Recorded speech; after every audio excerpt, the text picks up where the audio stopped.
Okay, good afternoon, good morning, good evening, everywhere, wherever you have joined me today throughout the world. And I would like you to welcome to this second episode of first episode of the second month of second year. And so let me just share my slides.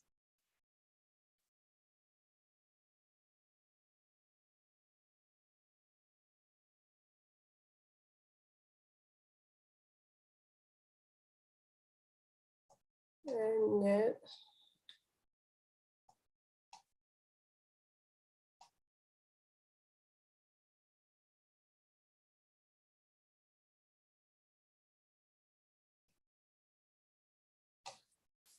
so as we go through this program today, as you know that it is live recorded, please mute yourself and feel free to keep your videos on if you want to wish. And if you don't feel comfortable, then you can switch off your video. And also today, this presentation would be recorded. We have a chat function where I would encourage you all to introduce yourself, exchange your activities, projects through chat functions so that we all know each other better and we also can network here. And you are most welcome to put your countries so that we know that where you are from and your email addresses. So thank you very much for joining today. And so let me just see what we have in the program.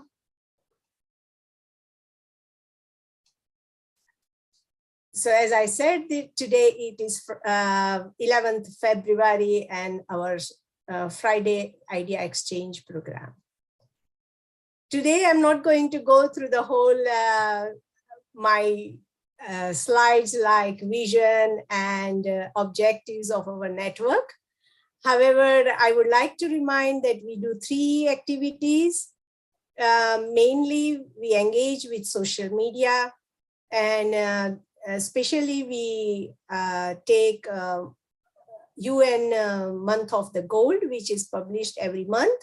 And we try to create awareness in the on the social media or anywhere where we network with people.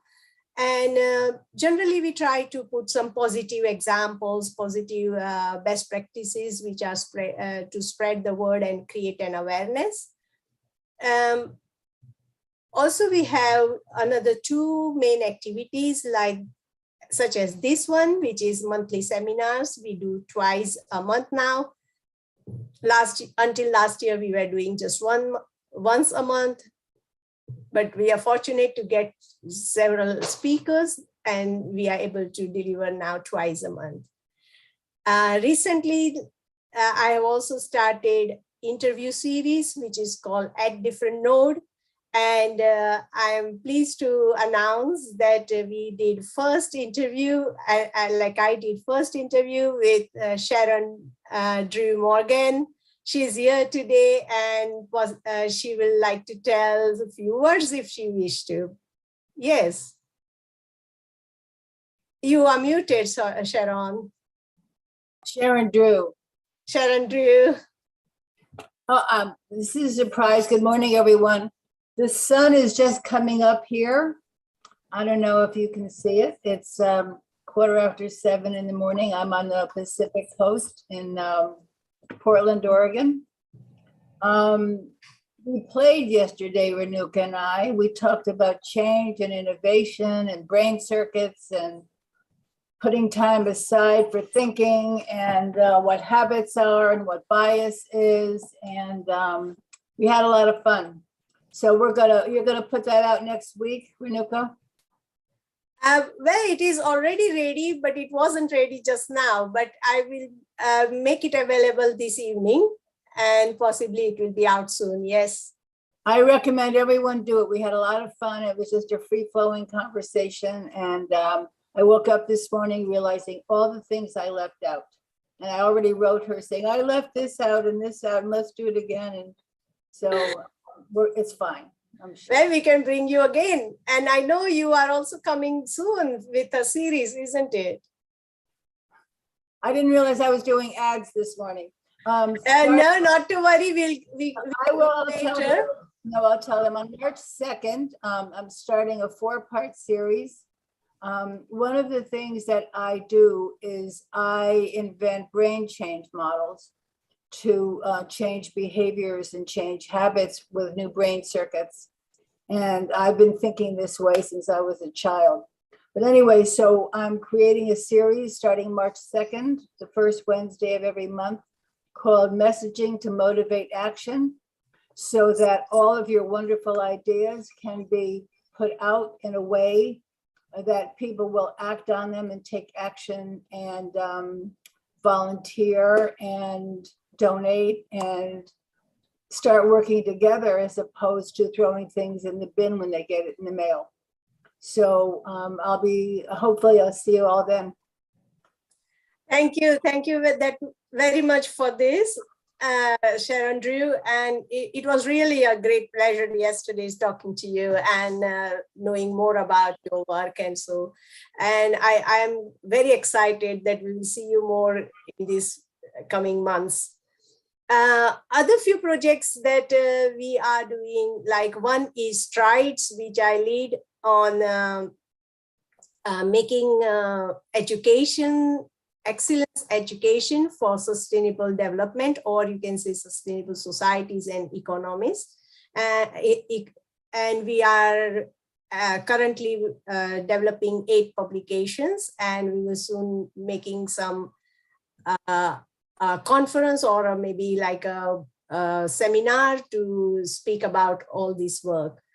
Secondly, I'm also working on these are all our joint projects. Not only I'm working, but I just want it to tell that we are working on few projects like SDGs for kids, where a group of people have gathered, and they are working to how we can make an impressive program for students, like especially kids who are younger than 12 years or so, and how they can embed these practices from the childhood, and how we can change their thinking or decision making going forward.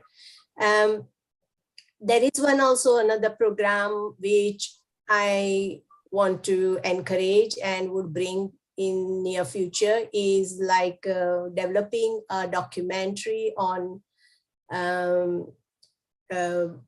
coffee and vanilla plantation for Indonesian farmers, because that is very important from the Indonesian point of view.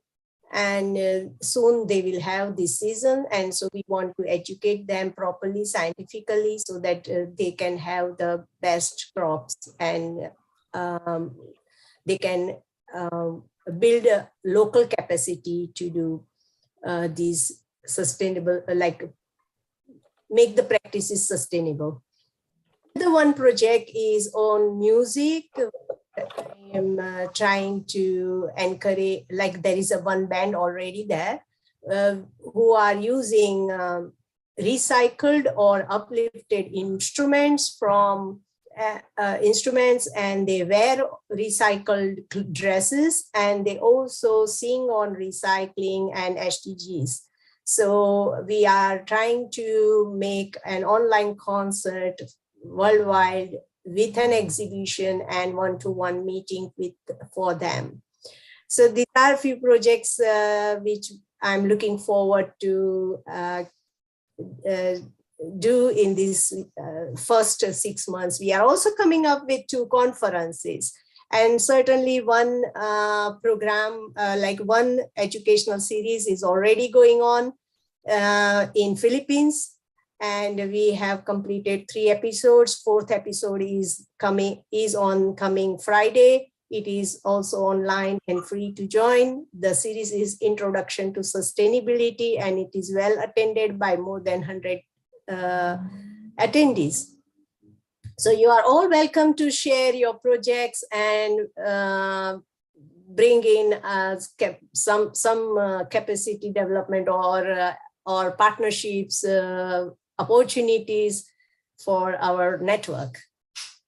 So, and then I will just talk about our commitment, and I must say that we are definitely having this in mind and building on sustainable practices, a community of practices where we are having this sustainable development or SDGs as our core objective.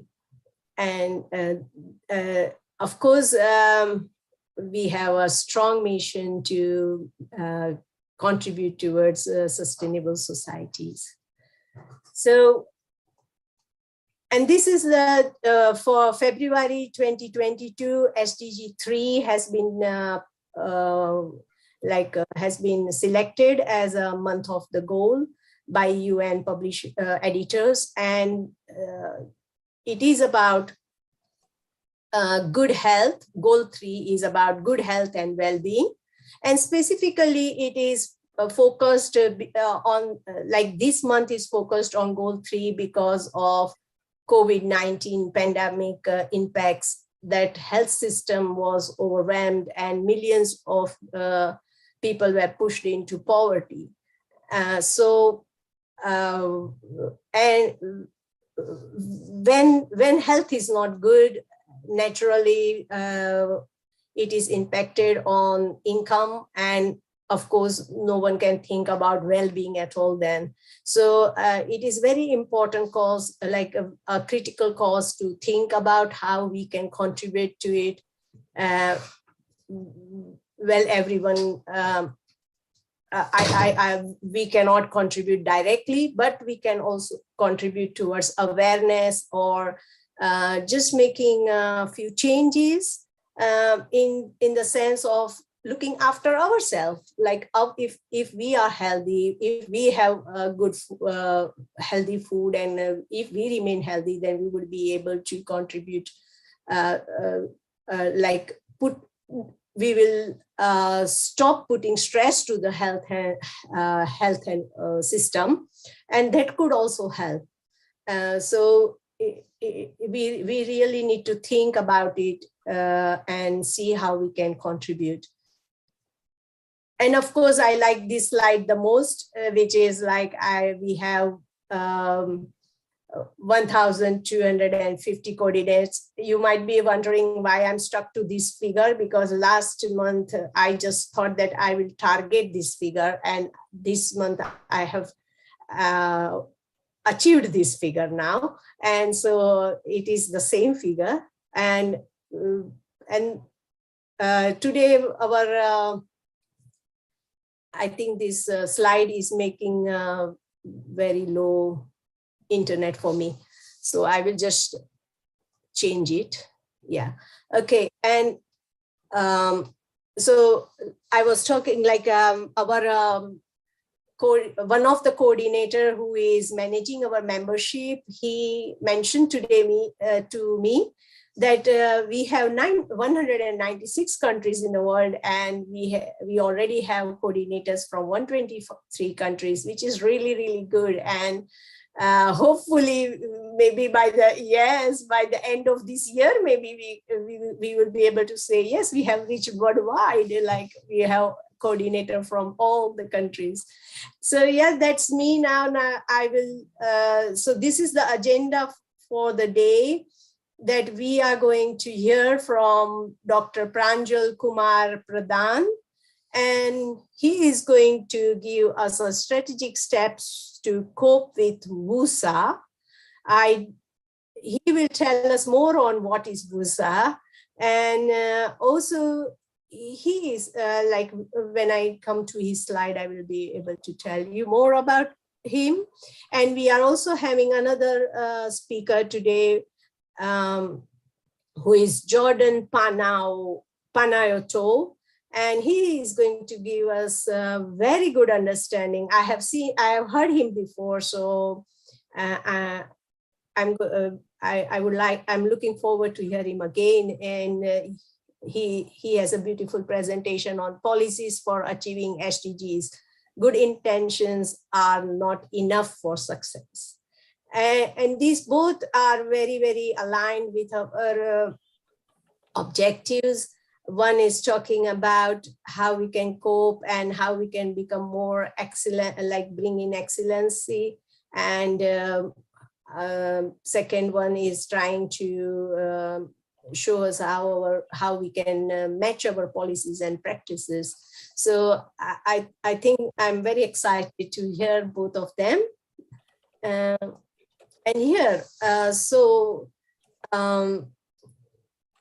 Dr. Pranjal Kumar Pukan, sorry, not Pradhan, Pukan.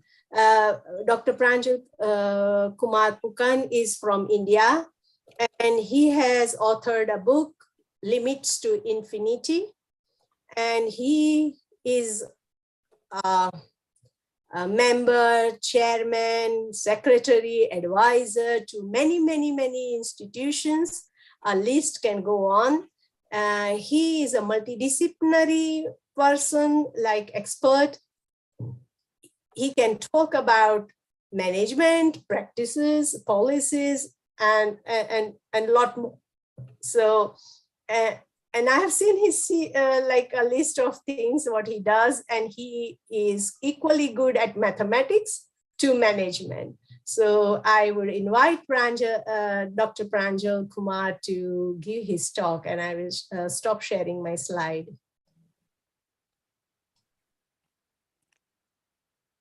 Very good evening to everyone. Good morning, good afternoon.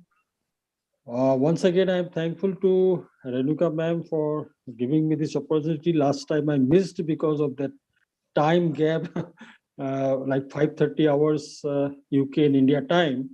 So today, actually, I'm very cautious about this from the start of the day, that I should not miss this opportunity to speak on.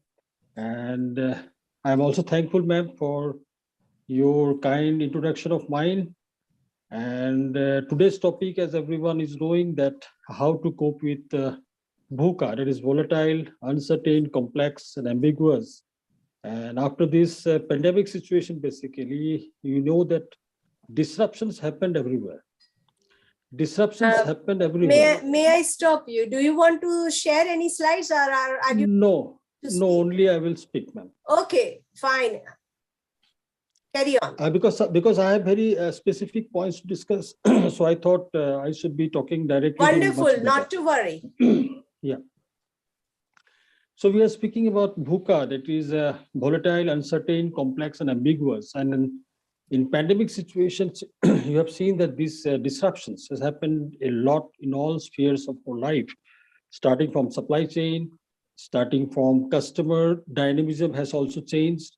The way we are actually now using our resources, the whole mindset is getting changed, because you must be knowing that SDG speaks of climate change. So obviously the impact is now on every country, every individual to go for circular economy, means use of waste, waste management. So now it is VUCA world. Basically, this VUCA is not a new term. It is a very old term, but many things has cropped up, like how to take steps. That is called pragmatic steps, scientific steps, so that we can counter VUCA, not only for the industries, for economy, but also for the individual, ourselves also. Now we need to have a vision, like SDGs, 17 SDGs has a vision. So we need to have a visions which can at least create a compelling vision, because we need to have a compelling vision. So as a startup mentor also, I used to speak to startups that you need to have a compelling vision and compelling mission, so that you can add values for the people, for the community at large. So you have to meet all the uncertainties with understandings. First of all, you should know what are your competitors are doing. Competitors in the sense, we need to have a win-win situations in this particular context. I'm not saying it should be win-loss or loss-win.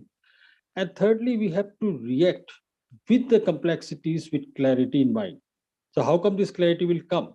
If we have the understanding, obviously we can have the clarity, which is for the bigger interest of the society. And we have to fight this VUCA, the last A, ambiguous, with agility. we should be agile enough, because flexibility and agility is the only way to survive. Otherwise, our situation will be something like dinosaurs, because if we have failed to do the flexibility, or we don't have the agility in change of our activities, our mindsets, then obviously it is not possible. And we have to take this volatility and versatility. We have to take on our head, so that we all know what is going to have a volatile stock market, for example.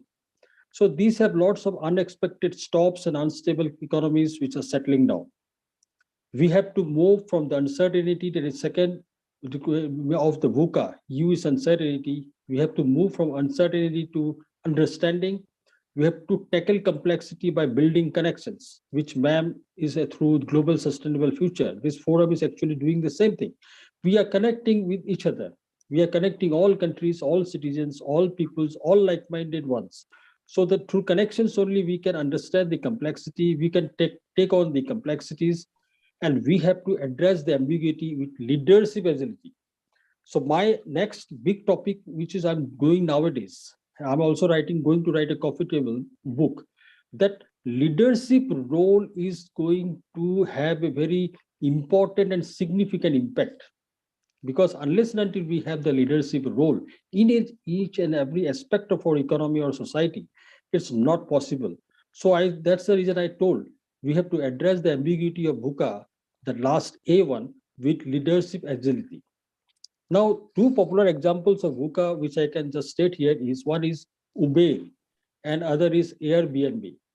So what Airbnb has did, they impacted the hotel industries by innovating the processes, means they have tackled this ambiguity.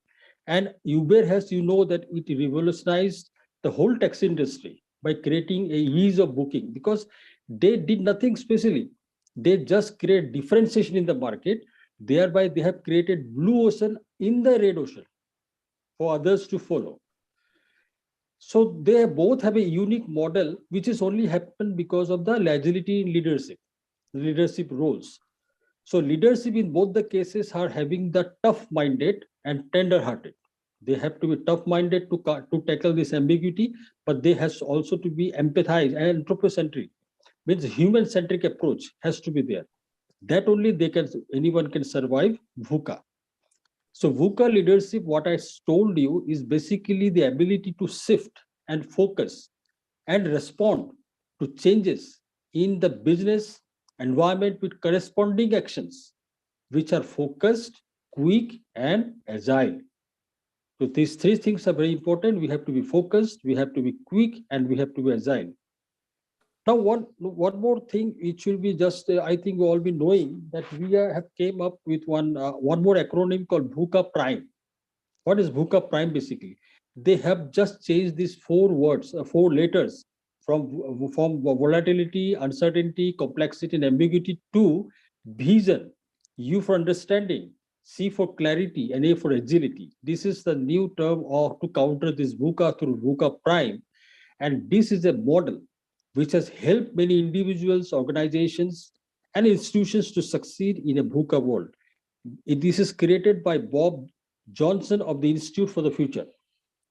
So for leaders, specifically for the leadership roles, VUCA challenges them particularly to anticipate and prepare for the possibility of changes which needs to happen. And obviously, the many institutions, organizations are also going for this. They're working on this. Industries are working on this to understand the consequences of their decisions, their actions, to prepare for and accept new realities, so that we can create and sustain trust in the system. The system trust has to be embedded, because without having any trust in the system in which you are working and organizing with confidence, inspiration, and purpose, the purpose of VUCA, that what I said, just changing that acronym to vision, understanding, clarity, and agility, won't succeed. So the VUCA world, what we have know is basically is characterizes the 21st century is exactly the right moment for us as an organization, as institutions, as a society, to embrace design thinking, or even better called system thinking.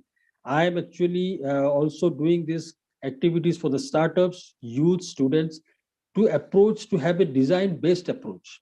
because without design-based or system thinking approach, it's really difficult to make them agile, to basically imbibe the leadership roles in these youths, because youths needs to understand the role of leadership in their entrepreneur activities or any activities which is positive towards the society, so that they can have a design thinking skills to become them as a manager, to manager of their institutions, manager of the organizations, as a leader for the society. So ultimately, what we have learned, what I tried to tell you, that VUCA is nothing to worry about. Only we have to change our mindsets so that we can have clarity in our decisions, clarity in our focus of the activities, and we should have a very strong and agile leadership in every aspect of our society. So this was just my note today session for this VUCA. And the biggest thing, biggest term which I have just told you is design thinking. So design thinking is also one way of making this VUCA world into a certain world, into a very agile world, very focused world. So these are all scientific methodology to understand this. So we can have a better understanding by making each other understand. We need to basically collaborate. We need to have a focused situation of win-win in each and every aspect of our life. Then only we'll be succeeding in this disruptive world. This is totally a disruptive world where everything is going haywire. We don't know what will happen next, but we know, we are certain whatever will happen next is going to happen positive for our society. Thank you once again, ma'am, and thank you to all August members of attending this for patience hearing for this. And ma'am, now I open for any questions if anyone have. Yes, ma'am. So I'm glad you're doing this. It sounds like it's a very important thing that companies need. So thank you. The question I have is about uncertainty. Since uncertainty is uncertain and we have no idea about anything at that point, how do you help companies manage uncertainty in advance if you don't know what's going to happen when you're uncertain?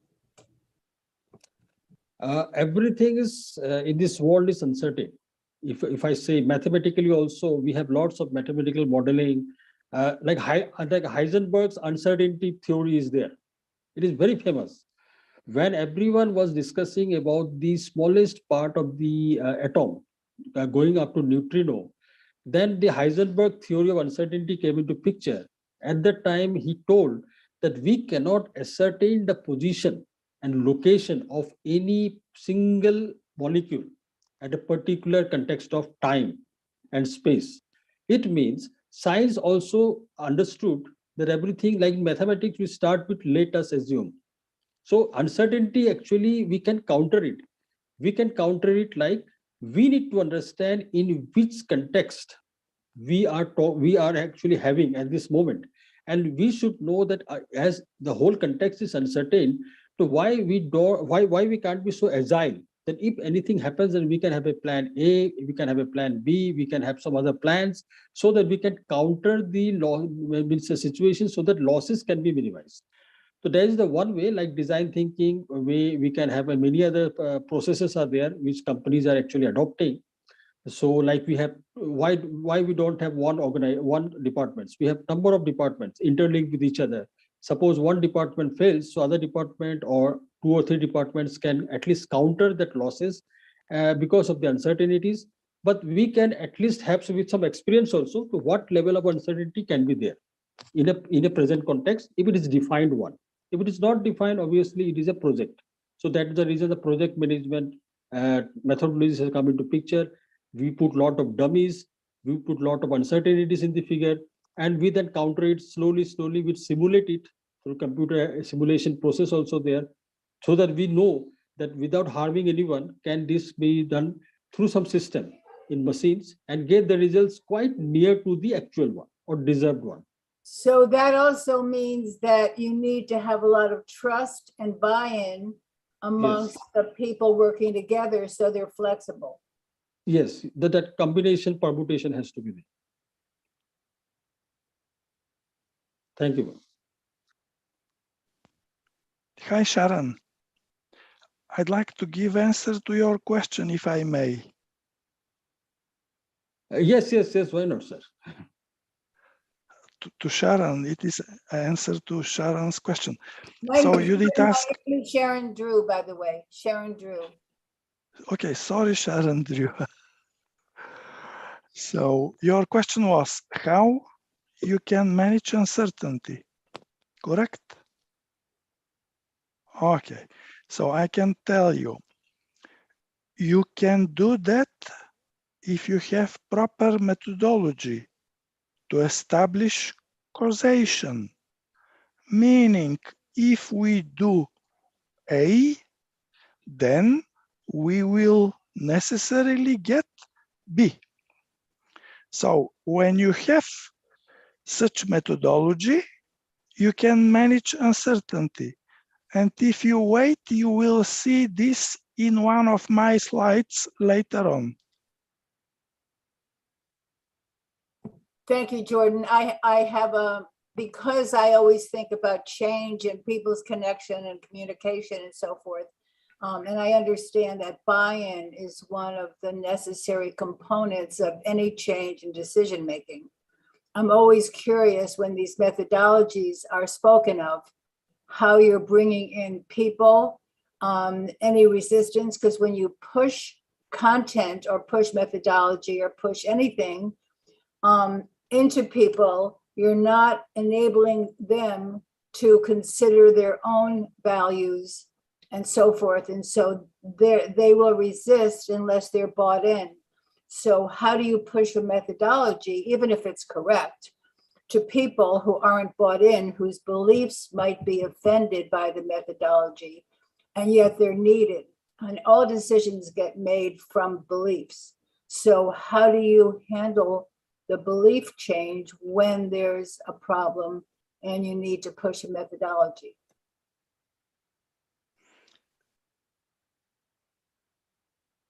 We'll come to that when I go to that slide of mine, because you will see that people, they have different beliefs. However, you can find common ground on something much more fundamental, which will be their values.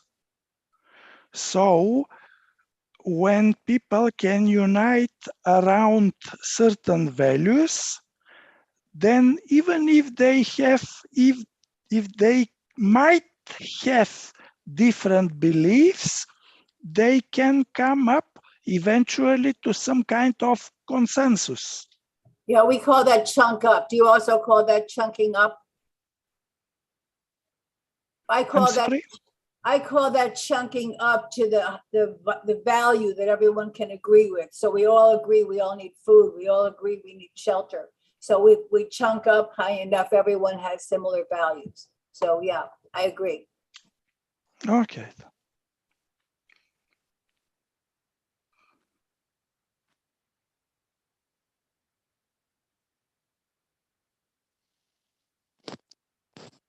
So any more questions? You're muted.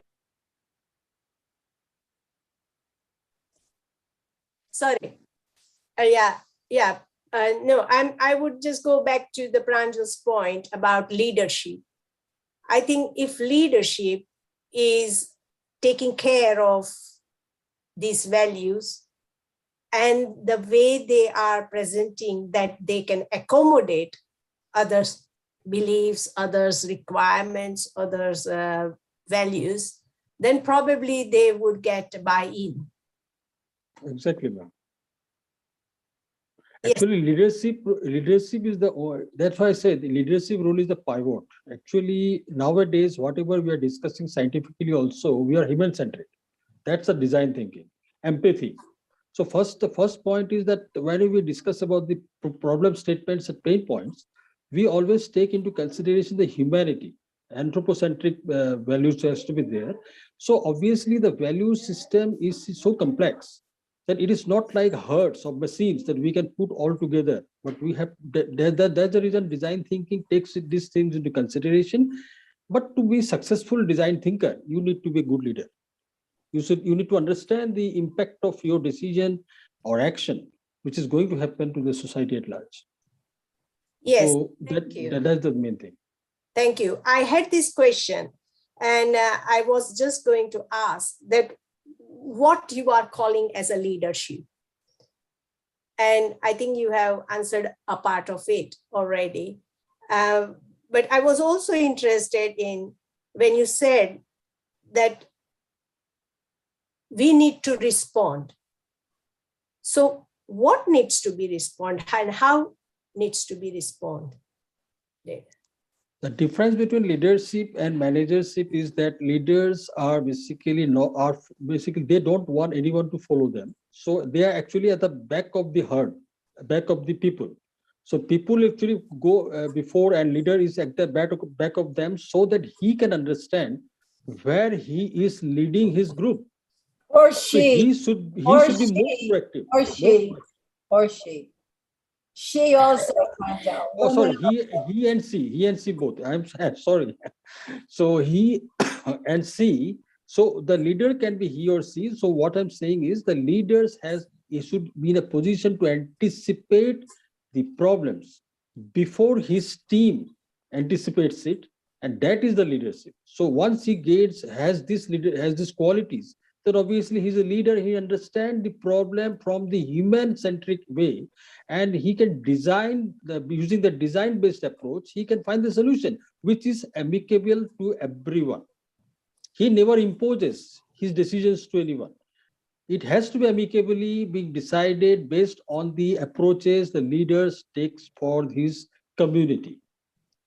So that's the reason leadership role is very, very important, not only for the industries, but the societies, but the academic institutions, for the home, for the homemakers, for the bread earners, everyone, starting from the youth to leaders, means everyone. So my question is, like, when we speak leader, people get ruffled, like, oh, he is a leader, I can't be a leader. So how can you motivate anyone to take leadership or become a leader?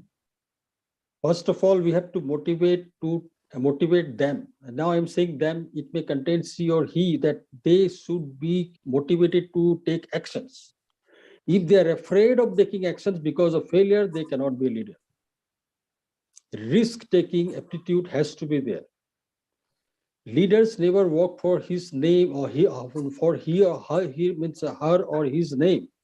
He works for the society. So ultimately, society will make him leader because they know who has done this. He is not required to showcase his or her achievements. That is the activity of a manager. That is not the activity of a leader. Leader actually wants everyone to succeed, and he takes risks. So risk-taking aptitude makes one a great leader. If you see the examples of many. And so do you think that bottom-up approach is better? Yes, the pyramid should be inverted. Right. It should be inverted pyramid.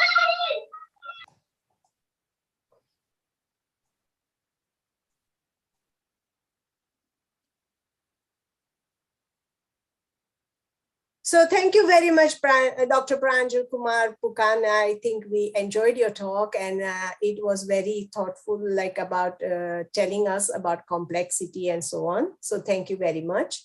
Thank you, ma'am. Thank you very much. Thank you all. And I will move to now another presentation.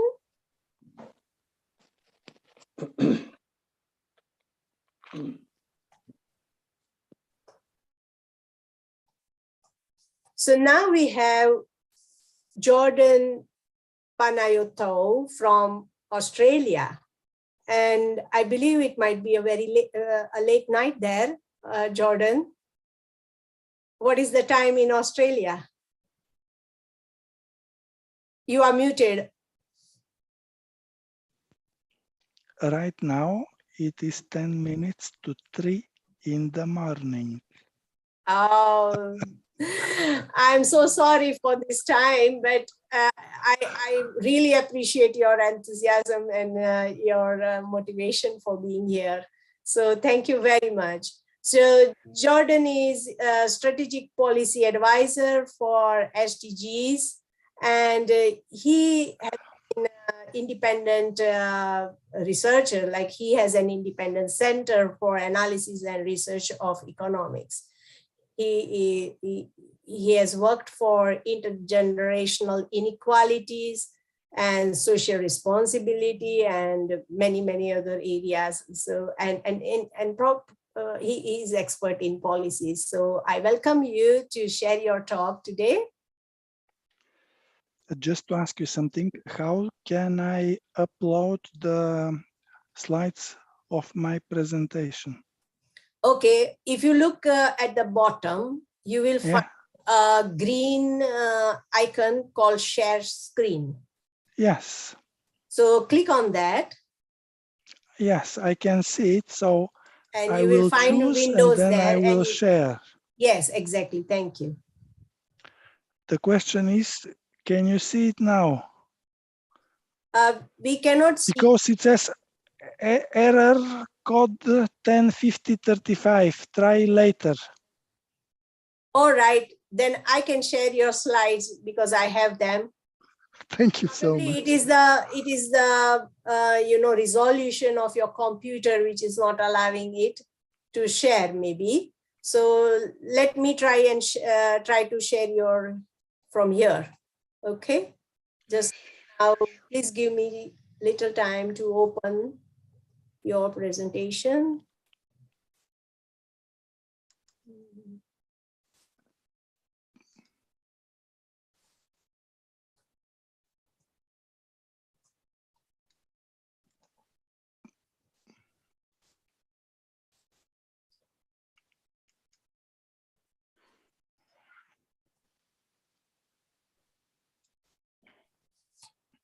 So here they are. Yeah, that's it. Thank you so much. Thank you. You can begin and just let me know when you want to change. Okay, so before I start with the presentation, I want, as the ancient Greeks have said, let's first clarify the terminology. So recently there is a little bit of overuse of the term sustainable. Sustainable, everything is sustainable. Every business wants to say that what they do is sustainable. This sustainable, that, so many. So in the initial definition, it is clear that sustainability is about people and especially about next generations. And I want to tell you something which I hope everybody will agree, and it is that what is our greatest asset? When I ask people, they start to tell me my business, my house, and I am telling them, think again. And they say, my health. So yes, health is the greatest asset for every individual, family, community, business, state. Therefore, it is everybody's business.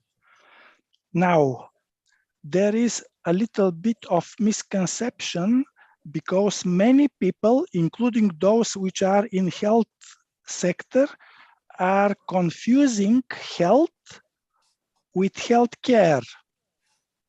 So healthcare is process and efforts in order to restore something which went wrong with an individual. While health is actually consisting of different components. Most people understand mainly the physical health. A part of that, there is mental health, yes, but also emotional health, spiritual health, intellectual health, cultural health, and now they are talking even about financial well-being. So all those components of different well-being are forming the health. From now on, when you hear from me health, you will understand the total of everything: physical well-being, mental well-being, emotional well-being, spiritual well-being, intellectual, cultural, financial well-being. So to summarize, health is all kind of well-being, and it is what is called also quality of life. And we do need to have holistic understanding of health. In the past, biomedical model of health was dominant, which is focusing on physical health. And now we can see that after the COVID-19, again, we have a focus on physical health. And also there is another thing which we can notice: massive transfer of wealth. And it is causing increasing of the inequalities, which at the end affect negatively health. So let's have a look now to the next slide. Yes, policies for achieving SDGs, good intentions are not enough. As they say, good intentions, the way to hell is paved with good intentions. Okay, let's go further. So SDGs, 6 years on, what is happening? United Nations, they are saying there is uneven progress. They have stalled, even reversed. Inequalities grow. Climate change rate is up. Number of hungry people is up. And the impact of COVID is that poor and vulnerable people are hit hardest. If you look at the bottom of the slide, you will see that there is an entity, the social progress imperative, and they say that SDGs are behind 62 years behind the schedule. It might sound a little bit too extreme, but still it is good point to have a look into what is happening. Let's move further. Why we have uneven progress? Up, one back stop. So we have uneven progress because policies and actions towards those 17 goals are fragmented.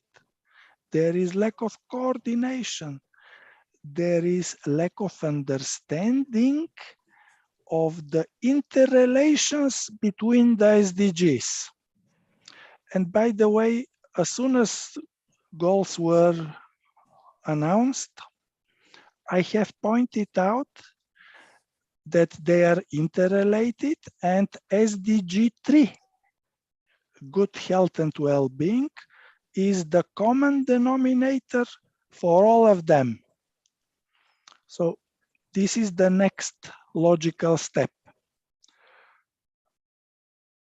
Any action or policy in relation to any other of the SDGs inevitably will have some impact on health of populations.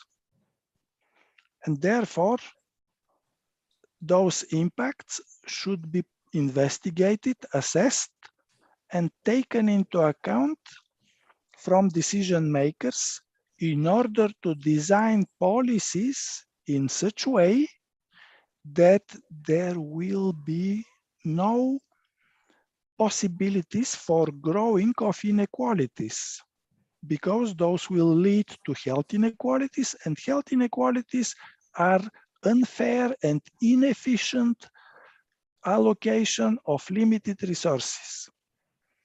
Let's see next slide.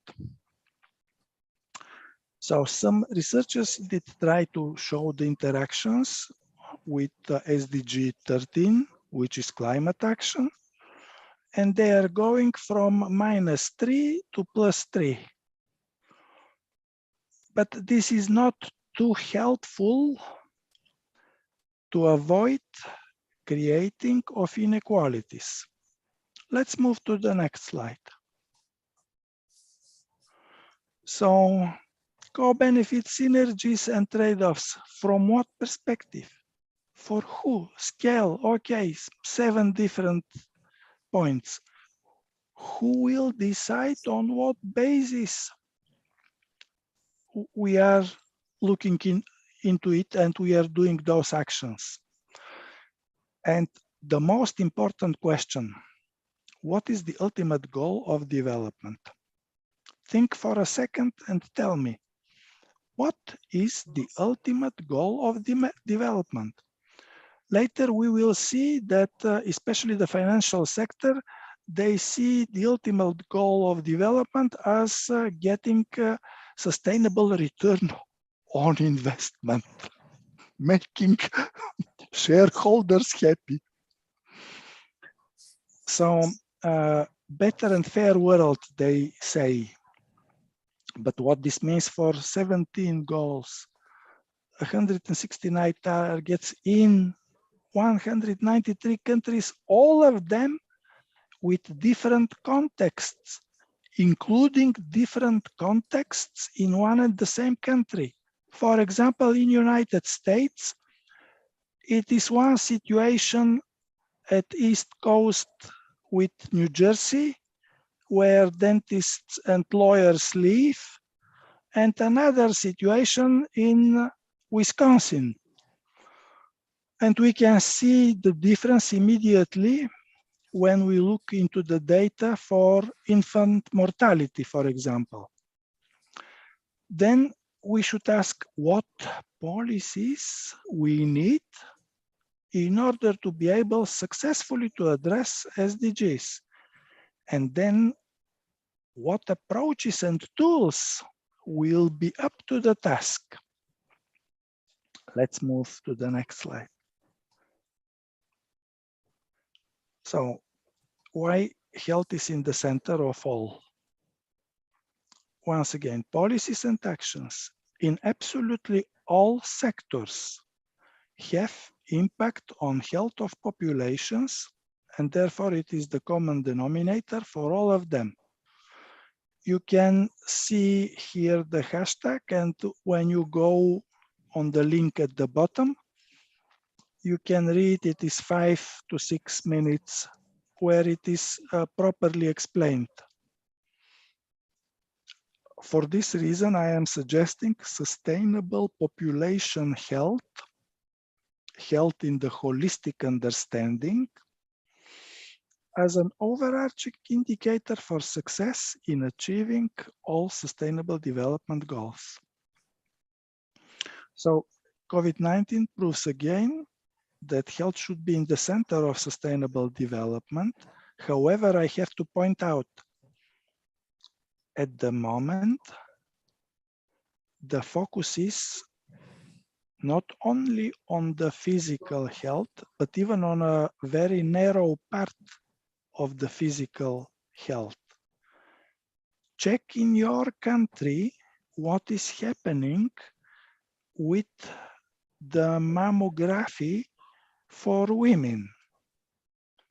In Australia, they have announced that during the COVID-19, the regular checkups are down by 95%. 95%. So only 5% of the women who should get their breast screen are going in the hospitals. 95, for whatever different reasons, do not do this. And they did estimate something like a scary amount of unnecessary, excessive deaths due to the fact that it is not discovered at the time, and when they wait, the situation gets much worse, and in many cases, it has a little outcome. So similar is with cardiovascular diseases, with diabetes and other chronic diseases. So I did say in 2013 on World Congress of IUHP, International Union Health Promotion and Education, health in all policies, why doing it, and how to make it work. So it is a useful approach, and if it is equipped with the right tools for assessing the impacts from different policy options, it can be extremely helpful for designing the right and implementing the right policies, which will not lead to growing of inequalities, growing of health inequalities, and unnecessary excessive complications and deaths. So what is the tool which is superior? It is average health status, health inequalities matrix. And it is superior because it is a gold standard for assessing impacts from different policy options. Gold standard means that it always shows the true outcome. And here I want to tell you, those of you who did study epidemiology or statistics, they should know that populations have normal distribution with bell shape. And this distribution is determined by two parameters, the mean and the standard deviation. When you have those two parameters, you can describe the bell for the specific population in your case. So average health status is the mean, and health inequalities are proxy for the standard deviation. The greater health inequalities, more spread the bell is, spread and flat. The lower health inequalities, the lower the standard deviation is, and the bell is more narrow, which is good because most of the people are with the average health status. Let's look at the next slide. So they are talking transformations, fourth industrial revolution, SDGs. However, there are inequalities, and as we, I hope, are coming to some kind of an agreement that health is also something important. Look here. On the left and on the right, where would you like to live? When they say climate change, yes, climate change is the same. However, the impact from the climate change on the same place is very different for those on the left side. Okay, let's see the next one.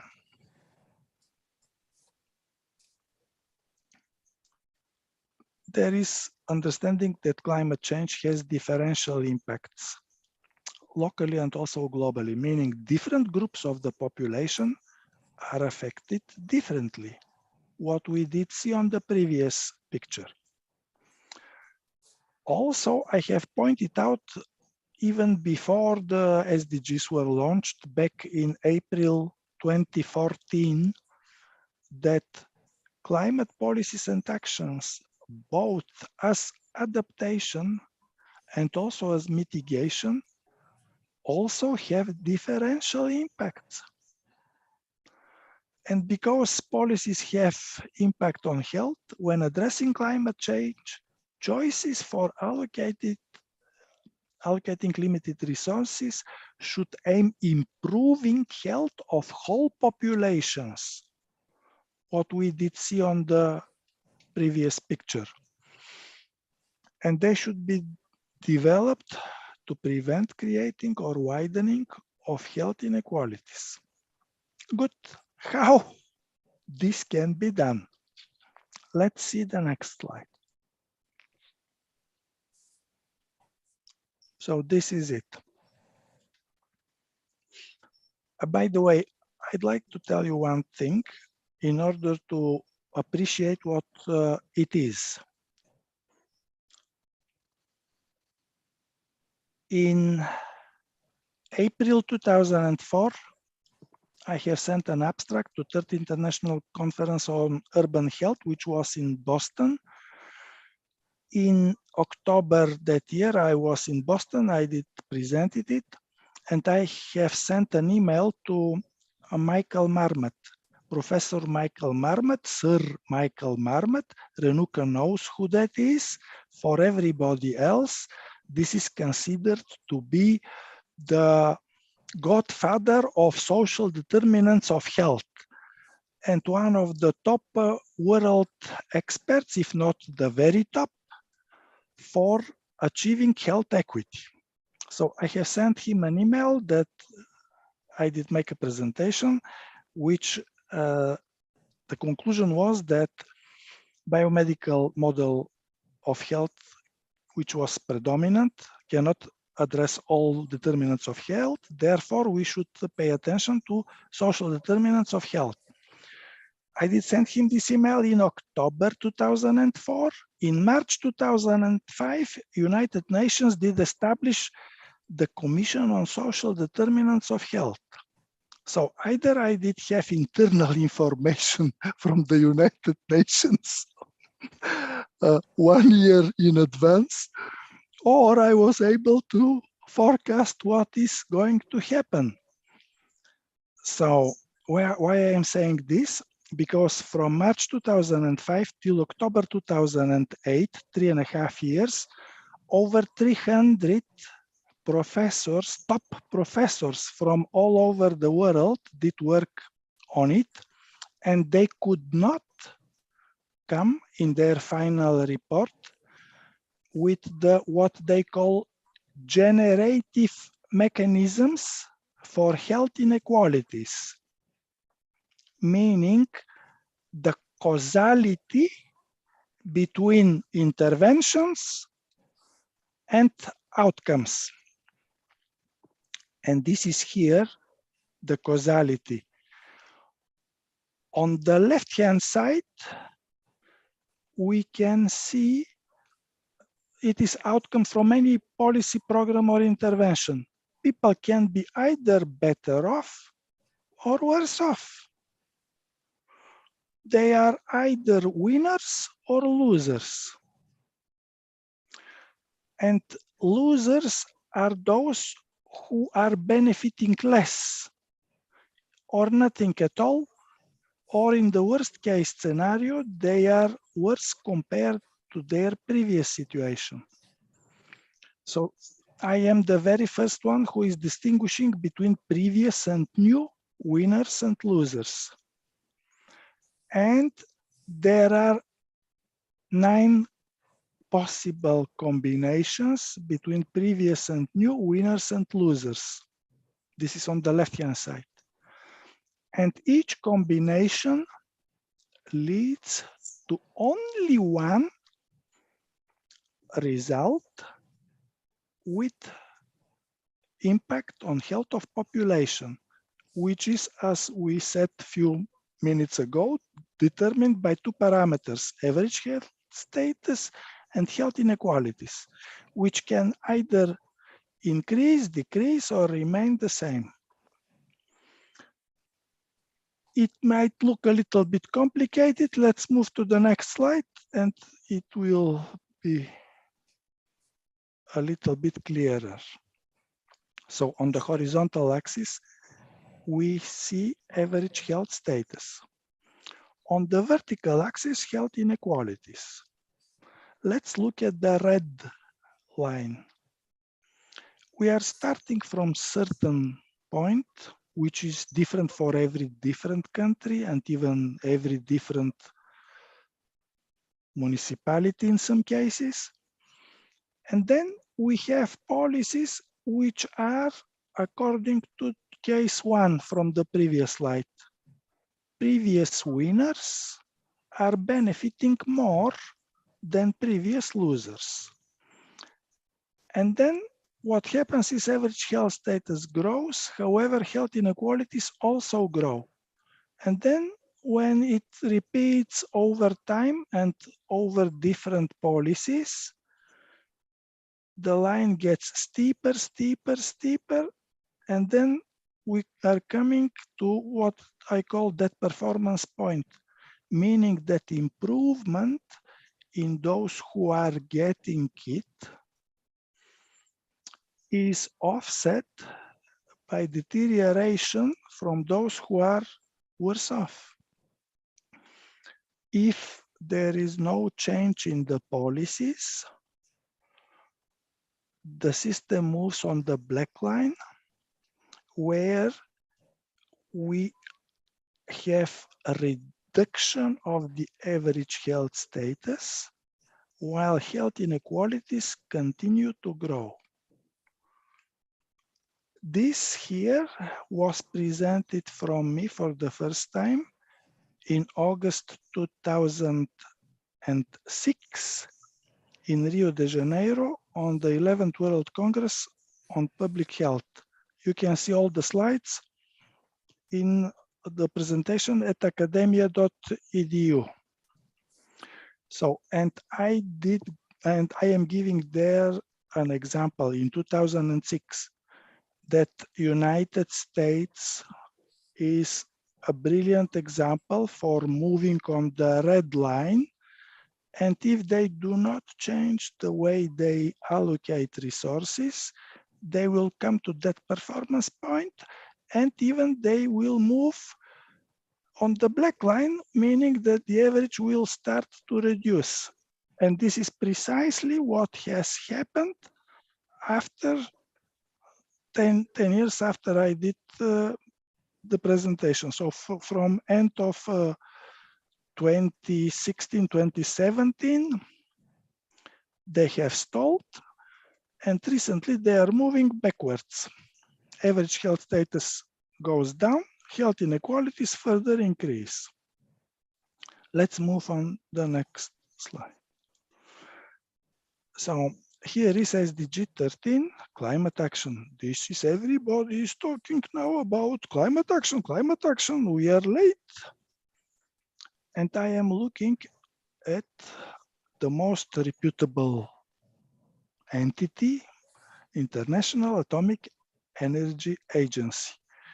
We are assuming that they have enough funds to hire the best experts.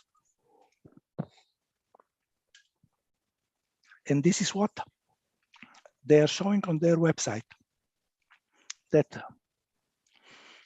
SDG 13 is related to SDG 2, 3, 6, 7, 9, 13, 14, 15, 17. Do you see something missing here? SDG 1, no poverty. What happens with small farmers, for example? In India, how many millions of small farmers are there? No. International Atomic Energy Agency, or better to say, the top experts they have hired, could not see this. What about SDG 5? Gender equality, single mothers. What is happening with them?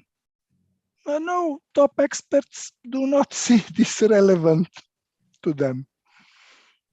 And so on and so on. Or for example, SDG 12, overconsumption by the well-off. It is happening right now in my first country, Bulgaria. Because, as probably you know, in Europe, prices of electricity have tripled. And there is quite a big proportion of the population which are energy poor. They cannot pay that triple bill of electricity which they got for December, January. And because there was a kind of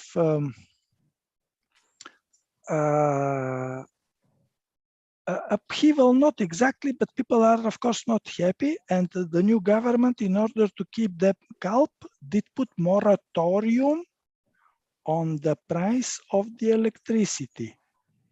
They have frozen the price of the electricity till end of March. What happens is that who will benefit most of it? Those who are using electricity to heat their private pools, swimming pools, while pensioners still will not be able to pay their electricity bill. This is what happens when policies and actions are taken without assessing impacts on population. Let's look at the next slide. Here I am giving example from Victoria in Australia. So, primary objective, reducing greenhouse gas emissions. Australian government provided subsidies up to $8,000 for households who installed solar panels. And then by May 2010, more than 10,000 systems were installed. What happened was that providers of the electricity felt the impact immediately on their profits, if not in absolute terms, in relative terms, due to the growing population. So how they did fix the issue? Simply by increasing the price, which was unintended, very direct, very immediate, absolutely negative impact on population. So this policy, and by the way, since 2008 until now, our lovely government is continuing with the same type of policies. They are subsidizing putting of solar panels for residential use. This policy is example for case 5 from the previous matrix, which means improving average health status, however, increasing health inequalities. Why? Because it benefits twofold homeowners at the expense of the renters. We have renters are actually triple losers. Number one, renters are worse off compared to homeowners initially. Number two, renters are getting no subsidies while homeowners get 8,000. Later, this amount is going down, but the total cost for the project is also going dramatically down. And number three, renters are fully exposed to the new high prices of electricity, while homeowners who were better off before the intervention, who got the subsidy, are much, much less exposed to the new high prices because they produce most of the electricity they need. So the result is growing disparities in the disposable income between renters and homeowners. And this, as you all will agree, because it is an axiom, affects their ability for making healthy choices. with food, for example. And here is the picture which I did make. I did purchase from a major supermarket in Melbourne. You can see 1 kilo regular beef, and next to it, 800 grams truss tomatoes. And I have even the receipt to prove that the meat is $5 at that point of time, and truss tomatoes less than a kilo are $5 because the kilo is $8.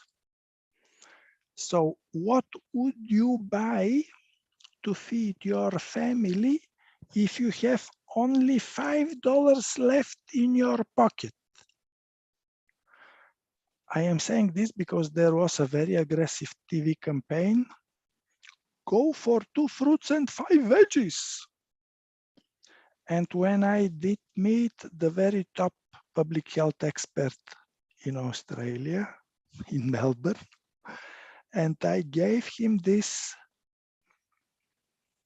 campaign, this program, as example for growing health inequalities.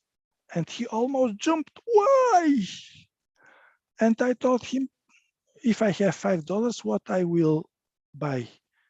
I know from my personal experience that 1 kilo minced meat will keep my family fed for much longer than 1 kilo tomatoes. Although that I understand from your campaign how good it is for our health to have more fruits and veggies, sorry, the choice is made and I buy the regular beef. Unless there are some changes, which I did list to him, 1, 2, 3. And I told him, winners of this action will be those who are better off. Governmental employees, they have steady, firm, growing salaries. Bank sector servants, and also other profitable private businesses. So they will start to consume more fruits and veggies. Those who are lower socioeconomic background will continue to consume unhealthy fat food, and the result will be growing health inequalities. Even further, there was something which I did not expect. Some progressive business owners, mainly on small businesses, have started to provide free of charge fruits only at the workplace. And then there were some creative young businessmen who started up businesses for delivering fruits and veggies to homes. But of course, there are some extra costs for delivery and so on. And then who is benefiting of this? Again, those who are better off, because those who are worse off cannot see value for them in what they are getting. With the same amount of money, they will go themselves to purchase more fruits and veggies and food. So this is what is happening when policies and actions are designed from people with inappropriate training for dealing successfully with problems of population health.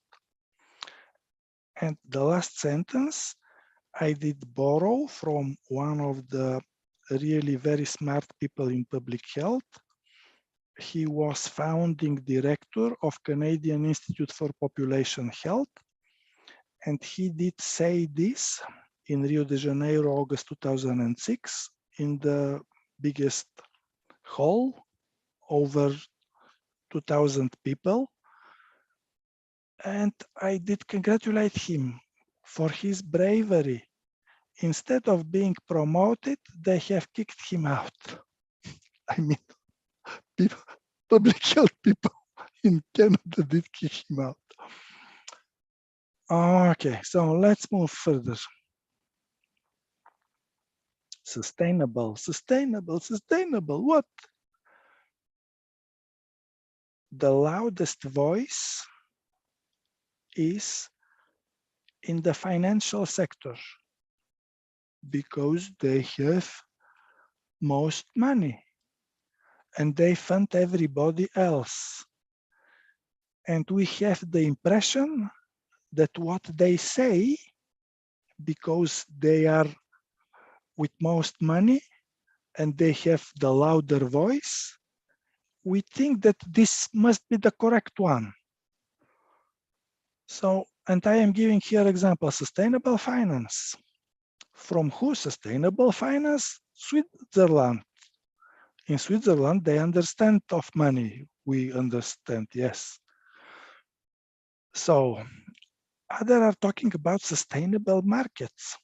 Look how they define it. Contribute to food security.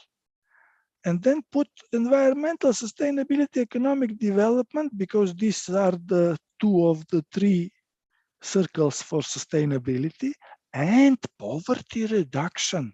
Okay, how? They do not explain. Now, JP Morgan Chase, on their website, you can see sustainable investing.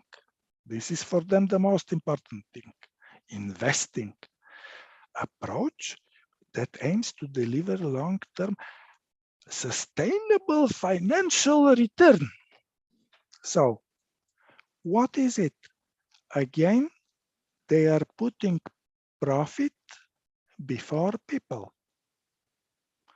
Do you think that we can have sustainable population health when their main goal, ultimate goal, is sustainable financial return? And who will get this sustainable financial return? Will everybody get it? Will bottom 50% get it? No, it will be for the top 10%. And for the top one of those top 10%. So let's see the next slide. Sustainable what? I am here comparing the initial original definition with my definition. So as you can see, sustainable development, the original is development that meets the needs of the present without compromising ability of future generations to meet their own needs. Good. However, here that there will be improvement for somebody in something. No, we do not see. If you thoroughly read the report, the whole report, not just the definition, you will see that even they admit that this definition can put up with something like 500 grams bread per person per day, 200 grams meat per week, 1 egg or something like that. Meaning that they do realize that this definition justifies meeting the very basic needs, and there is no improvement or further development. So therefore, I am pointing out that sustainable population health, once again, health in the holistic understanding, as well being in all those 4, 5, 6 components, is improving health and well-being of present whole populations, not of the top 10%, not of the top 50%, no, of whole present populations, without compromising the ability for improving health and well-being of future whole populations. So this definition is much superior than the original one, if meeting their good intentions, if we may say so. And if you take a time to read that small paper, which is available at LinkedIn, 5 minutes or so, you will see also a graph with how the population bell is changing from being flat and spread out to becoming more narrow and high, which is moving on the green line a few slides ago, where the graph was. Next slide, please.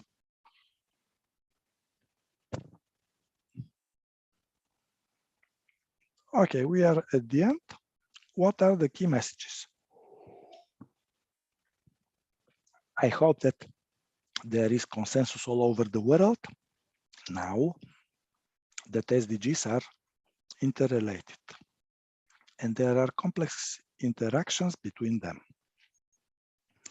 So success in achieving SDGs depends on coordinated and coherent policies actions. People are coming to agreement on this. However, good intentions are not enough. Designing of proper policies depends on if they use the right approach, methodology, and tools, which can deal with complexity and uncertainties.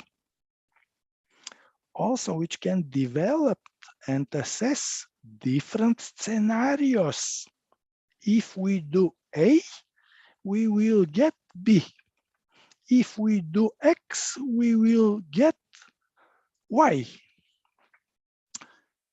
And also, this approach, methodology, and tools can be applied in all sectors, and they should be simple and easy to use. So now I hope that I was able to a little bit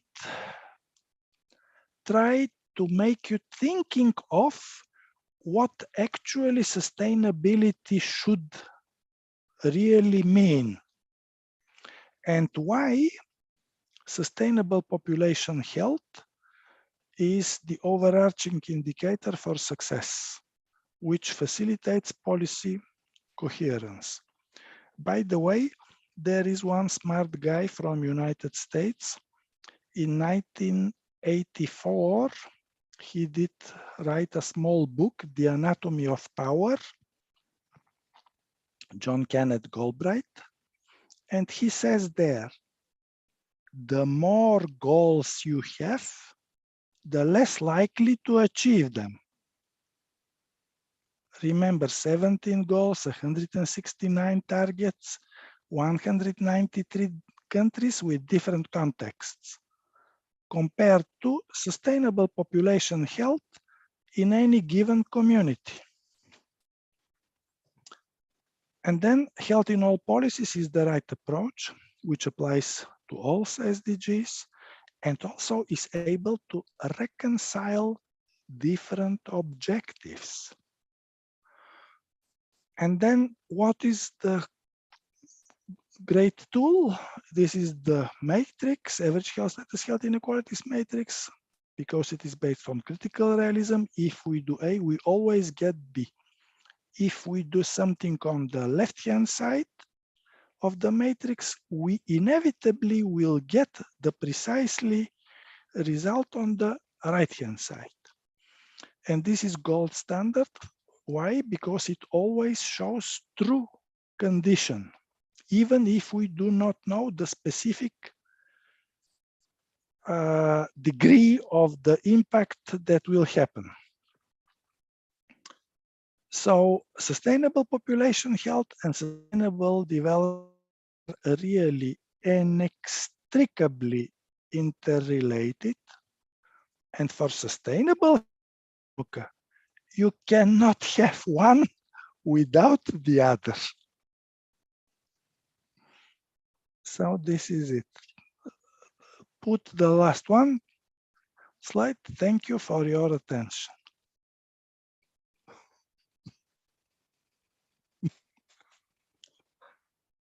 Okay, thanks again. Thank you. Thank you very much. I want to go back to this one slide. Just to tell you one thing. Yes. For some reason, I do hear everybody else extremely bad with an echo, and I struggle to understand the words they are saying. Like if it comes from 2 or 3 sides and interferes. So, and also given that now it is 3:45 in the morning and I am not student anymore. In the past, I could have 2 or 3 nights without sleeping, but it was last century. So I will answer a few questions, and everybody else, I will appreciate if they can send me an email, and then I will answer to all of them, and I will try to be as much specific as possible. So tell me, Renuk. Okay, I will also leave that for now, my question, and I will also email you.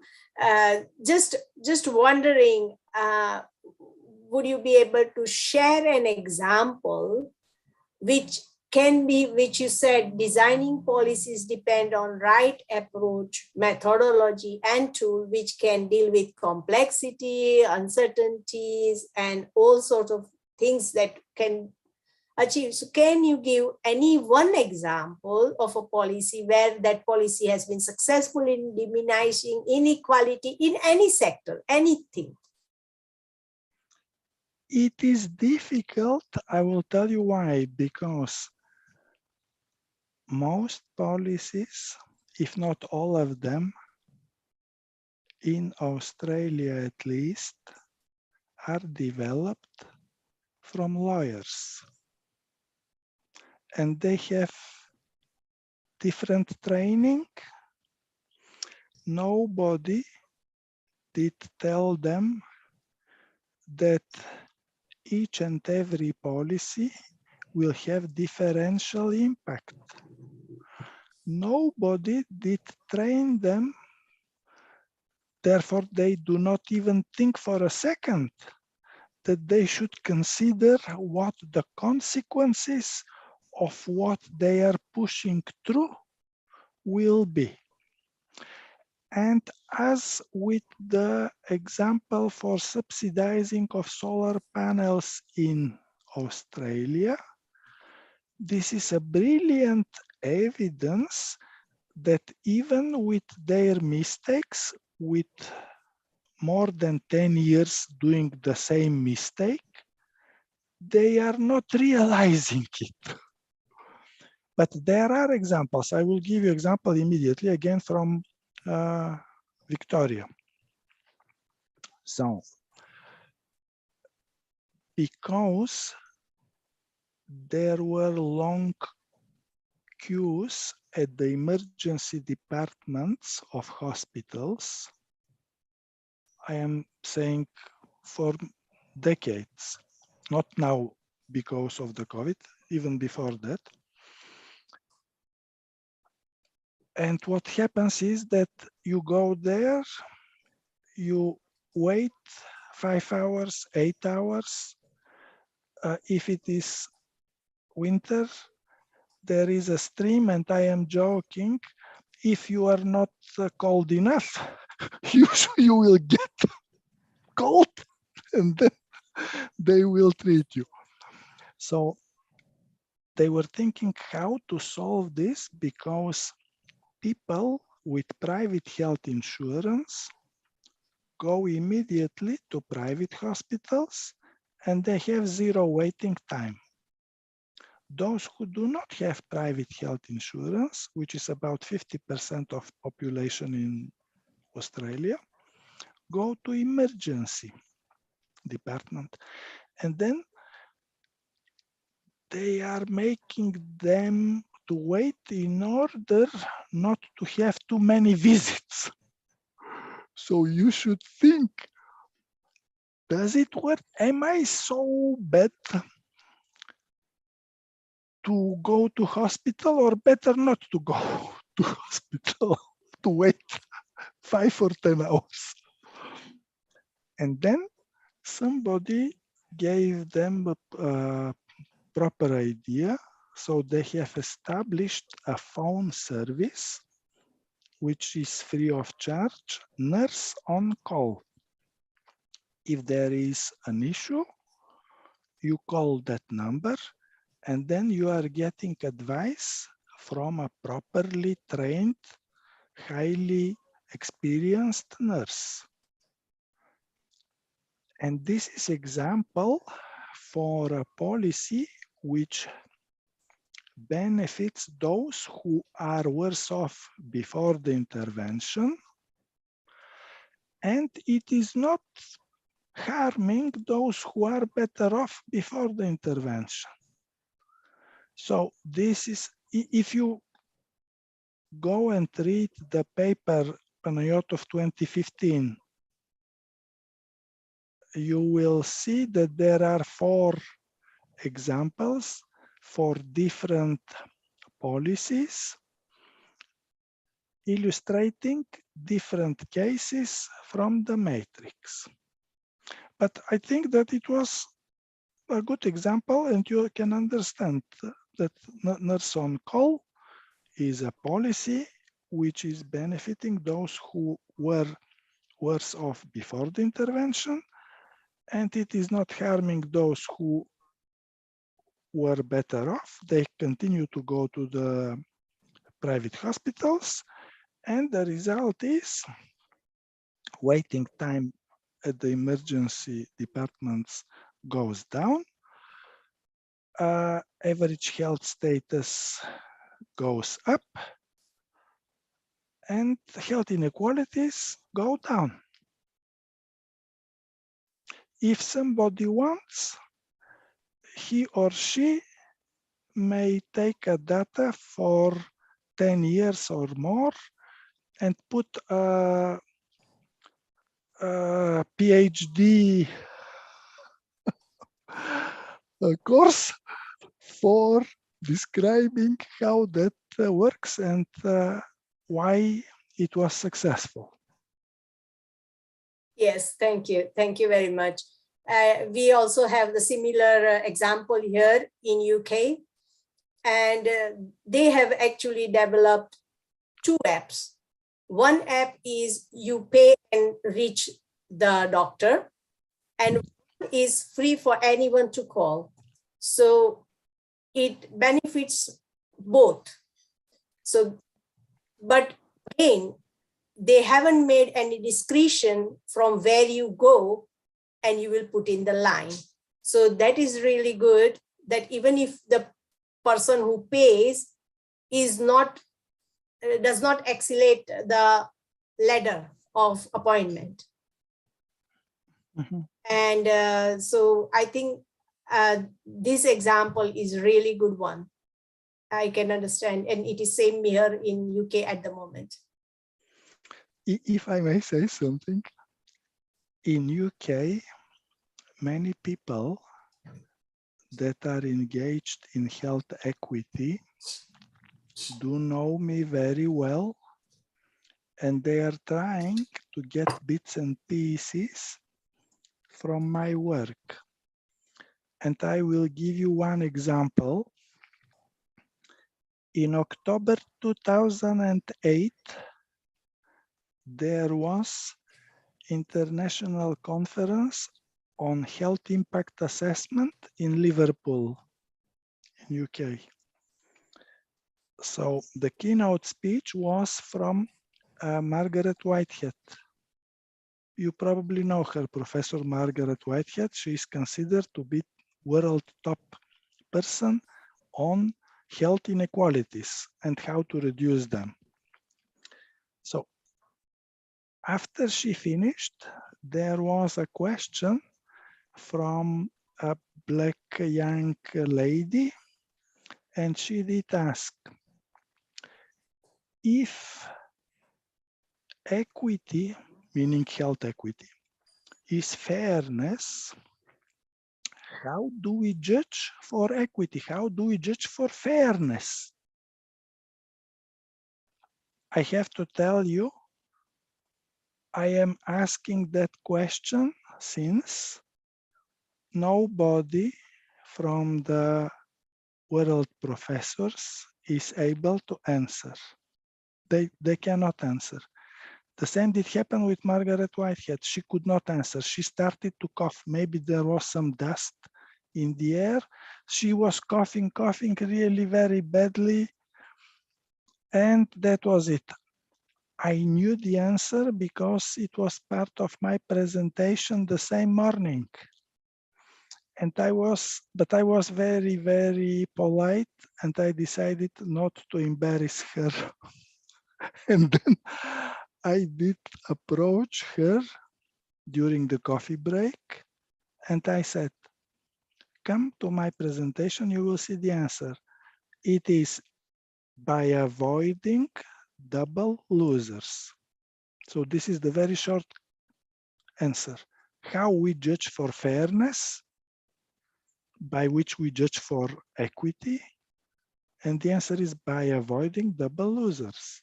How do we know that we avoid double losers? When we have Panayoto matrix, we know, because this is the compass, this is the tool which applies everywhere, in any case, and always shows the true result. So this is it. Thank you I very have much. Thank you. to tell you that I feel Okay. almost younger now, because it is 4 in the morning and I feel very fresh. Good, good. Thank you very much. Thank you. It was very insightful presentation, and a lot of things to take home, isn't it? Like, it was a food for thought for the whole weekend. So anyone else want to make comment or anything? Therefore, I will suggest let people think over it a day or 2 or 3, and then when they have something specific, they can send me an email, jp@icare.biz, and then we'll go from there.